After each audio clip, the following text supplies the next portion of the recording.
Hello, welcome to my new blog. সবাই কেমন আছো? আশা করি সবাই ভালো আছো। আমিও খুব ভালো আছি। আজ তোমাদের সাথে শেয়ার করতে চলেছি শনিবার দিনের একটা ব্লগ। সকাল থেকে কি করেছি তো তোমরা দেখতে থাকো। শনিবার দিন সকালবেলা ঘুম থেকে উঠে বেডটা আর মশারিটা সব গুছিয়ে নিই। তারপরে চাটা খেয়ে নিই, তো দেখি বাবা টোটোটা সারাতে এসেছিল। ওটা ঠিক করে নেয়, দিয়ে বরকা চোখে টিভি দেখছিল, তো মায়ের মাথা ব্যথা করছিল, মা শুয়েছিল, তো বলছে চুপ চুপ চুপ, ওই মাস্তি হতেই থাকে ওটা।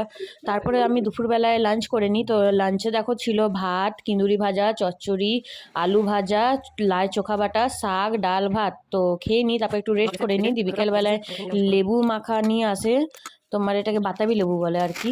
তারপরে আমি দুপুরবেলায় বসে বসে কী করবো, আজকে যেহেতু বিয়ে বেড়েছে সেজন্য নেল পালিশ লাগিয়ে নিয়েছিলাম। তারপর দেখো বিকেলবেলায় রেডি হয়ে চলে গেছিলাম আমি আর মা গিফট আনতে বিয়ে বাড়ির জন্য।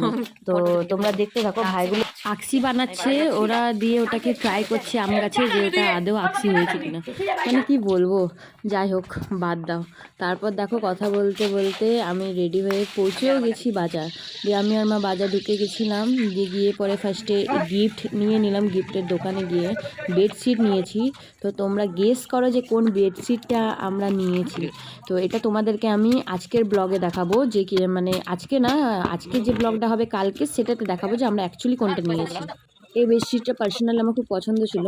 তারপরে গিফট নিয়ে আমরা পৌঁছে যাই একটা ব্লাউজের দোকান। তো এখান থেকে কিছু জিনিস নেবার ছিল, নিয়ে পরে তারপরে আমরা পৌঁছে যাই আটা দোকান। তো এখান থেকে আটা নিয়ে নিই, সোয়াবিনের প্যাকেট নিয়ে নিই। তারপরে আমরা পৌঁছে যাই আমি আর মা আমাদের কসমেটিকের দোকান, কারণ বিয়েবাড়ি মা বলছিল টিপ নিয়ে পড়ার মতো, তো টিপ ক্লিপ এগুলো নিয়ে নিই। তো তারপরে ভাইদের জন্য চাট নিয়ে যাই, যেহেতু ওরা ঘরে ছিল।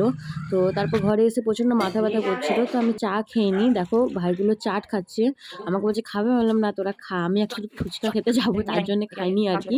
তো দিয়ে চাটা খেয়ে পরে আমি তোমাদেরকে দেখিয়ে দিই যে বাজার থেকে আমরা কী নিয়ে এসেছিলাম ক্লিপগুলো।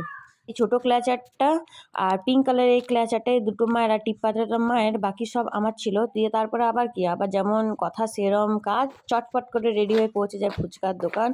গিয়ে পরে ফুচকা খেয়ে নিই, দিয়ে আসার সময় একটু আমার ওষুধ নিয়ে নিই। দিয়ে তারপরে চলে আসি ঘরে এসে দেখি মা আর বাবা টিভি দেখছে, বলছে কি নেটটা কানেক্ট হচ্ছে না, তো করে দে। তো নেটটা কানেক্ট করে একটা চট করে ভিডিও করে নিয়েছিলাম, তারপর ফোন টোন চালাচ্ছিলাম।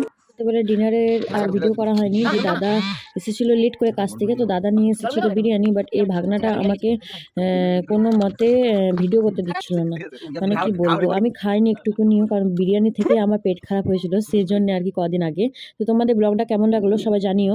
সবাই like comment share and subscribe করে দিও। সবাইকে থ্যাংক ইউ। সবার সাথে দেখা হচ্ছে নেক্সট ব্লগে। টাটা।